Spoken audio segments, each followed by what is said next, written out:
안녕하세요, 뉴스반장입니다. 오세훈과 박형준이 마침내 지옥행 특급 열차를 타고 말았습니다. 5일 방송된 TBS 라디오 김어준의 뉴스공장은 오세훈과 박형준의 비리 폭로 특집 방송을 방불케 했는데요. 그간 헛소리로 변명하며 각종 잡기로 논점을 흐리고 물타기 했던 이들의 거짓말을 산산이 박살내버렸습니다. 이로써 4.7 보궐선거의 승패는 거의 결정된 듯 보여지는데요. 더 무슨 말로 변명을 할까요?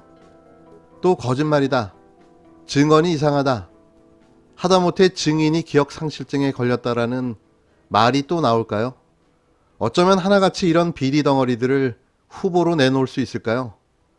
시대가 2021년, 곧 레이저 총으로 전쟁을 할 시기에 이런 말도 안 되는 거짓말로 선거에 승리할 수 있다고 생각하는 자신감은 대체 뭘까요? 대한민국 국민 수준을 아직 박정희 유신 독재 시대에 국민을 개나 소로 보던 때로 생각하는 건가요? 이건 있을 수 없는 일이죠. 국민을 무시하고 기만하는 거라고 밖에는 볼 수가 없는 겁니다. 4.7 보궐선거가 D-2일 남았습니다. 선거 이틀 전이 선거에 가장 영향력을 미치는 기간이라고 합니다. 미국의 어떤 정치 연구가가 했다는 말인데요. 오늘이 그날이죠. 바로 오늘 김어준 총수가 날린 진실의 결정타가 이번 선거의 결정적 한방으로 기억될 것입니다. 대한민국 수천 명의 기레기보다 김어준 총수 한 명의 취재력과 영향력이 이 정도인데요. 기레기들은 부끄러운 줄을 좀 알아야 합니다. 이틀 남았습니다. 언제나 그렇듯 저희는 반드시 이길 겁니다. 정의가 불의를 항상 이겨왔던 것처럼 말이죠. 끝까지 투표를 독려하고 주변 사람들에게 오세훈과 박형준의 비리를 알려주는 것만으로도 큰 힘이 될 것입니다. 국민의힘 측에서 생떼땅이다, 생떼를 쓴다, 어머님이 말을 바뀌었다, 이런 걸 보고 상당히 너무 기분이 나쁩니다, 사실은.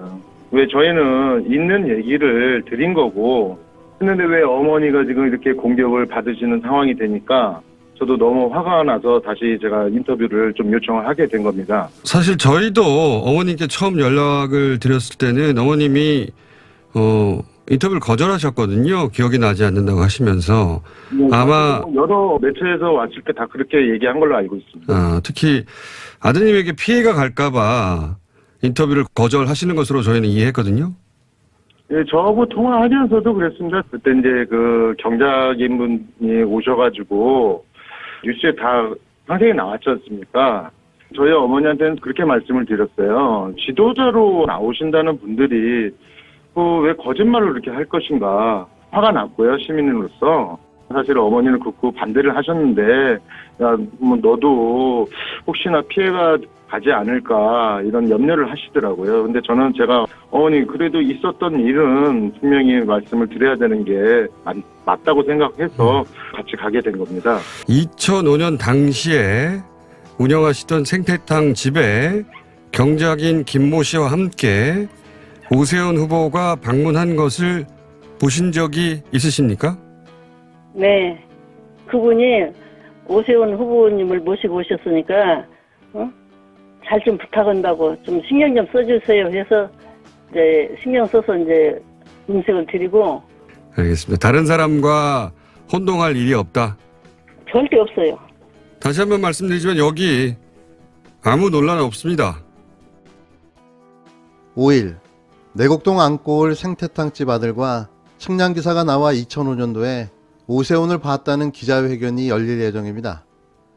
쉽게 말해 오세훈은 끝난 거죠.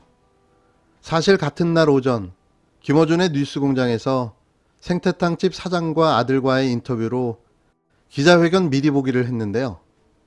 이로써 오세훈은 회복 불가능한 결정타를 맞게 됐습니다. 위기죠. 아니, 이건 끝났다고 봐야 맞는 겁니다. 오세훈은 끝까지 갈까요? 아니면 사퇴할까요? 이미 오세훈은 공직선거법 250조 허위사실 공표죄를 저지르고 말았습니다. 250조는 징역 5년 이하 혹은 3천만 원 이하의 벌금에 처해지는 중범죄인데요. 100번 양보에 설령 당선이 되더라도 당선 무효형에 해당하는 처벌입니다. 결국 선거에 이기든 지든 그는 법정에 설 수밖에 없다는 이야기인데요. 그건 박형준도 마찬가지입니다. 기적적으로 당선이 되더라도 임기 기간 내내 이 두 사람은 법정으로 가며 재판만 받다가 끝나게 될 텐데요. 물론 판결도 무죄는 어림없죠. 오세훈 국힘당 서울시장 후보가 지난 2005년 6월 처가가 소유한 내곡동 땅 측량을 마치고 생태 땅을 먹으러 들렸다는 안고울 식당 사장의 발언이 뒤바뀌었다는 주장이 나왔습니다. 하지만 이건 모두 일요시사와 국힘당의 물타기 조작이었다는 사실이 드러났는데요. 이에 식당 사장의 아들은 오보가 분명히 우리 가게에 왔다며 기자회견을 예고했습니다.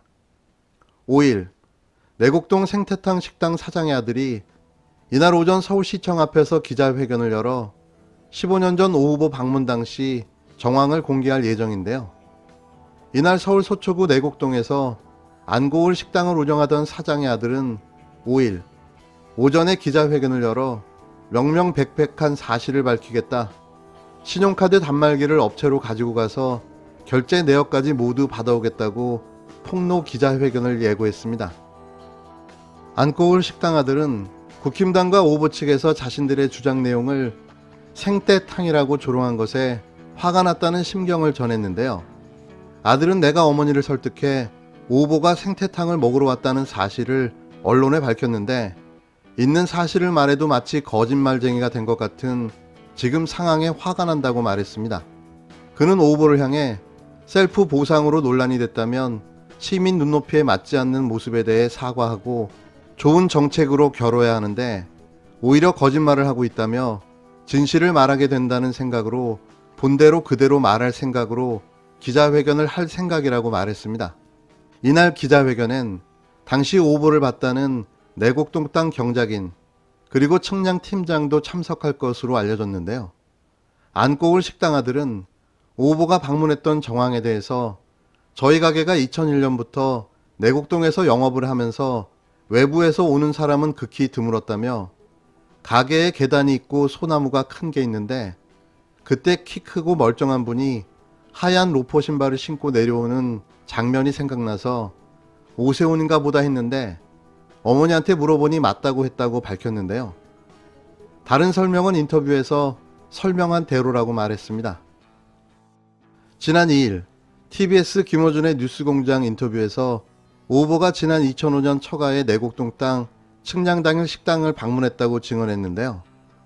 안고울 식당 아들은 2005년 6월 측량이 있던 날 오보와 장인이 생태탕을 먹은 날을 기억하느냐는 말에 하얀 면바지의 신발은 캐주얼 로포, 페르가모였다며 당시 방문했던 시간까지 구체적으로 거론했습니다. 하지만 주간지 일요시사가 나흘 전인 지난달 29일 식당 사장과 통화한 내용을 공개해 파장이 일었는데요. 해당 매체에 따르면 당시 식당 사장은 난 주방에서만 일을 했다며 오래전 일이라 기억이 안 난다고 했다는 겁니다. 아니요, 저 혼자라면 괜찮아. 저 혼자라면 날먹지 뭐 괜찮은데 젊은 아들도 있고 딸도 있고 그런데 얘네들한테 좀 저기를 안 갖고 그게 걱정도 되고. 저희는 취재 과정 전체를 다 자료로 보관합니다. 그래서 이 내용도 보관돼 있었던 거고요.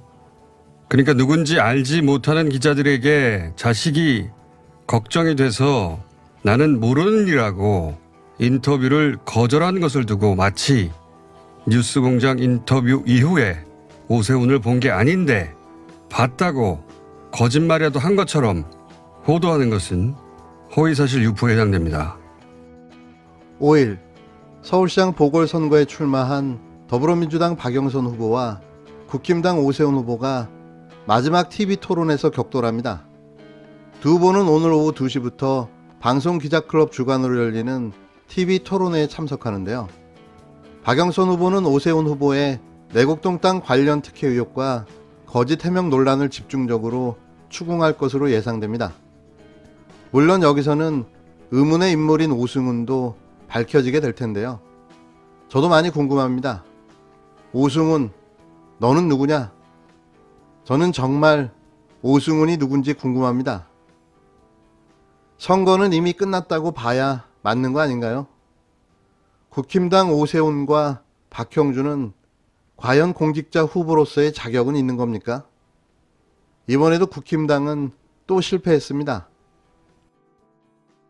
박형준 씨, 저를 한 번도 본 적이 없다고 그러는데 저는 그때 일은 정말 정확하게 기억하고 있습니다. 저 갔을 때 손잡고 저한테 상심이 크시겠다고 하시면서 커피도 마시고 했는데 그걸 기억이 없다고 하는 지금이라도 저를 그때 그렇게 이용했다는 거를 반성하시고 저한테 사과를 해주셨으면 좋겠습니다. 저는 10년 동안 죄인처럼 숨어 지내면서 살았는데 이제라도 어떻게 나왔으니까 박형준 씨도 저처럼 털고 저를 봤으면 봤다고 얘기해 주셨으면 감사하겠습니다.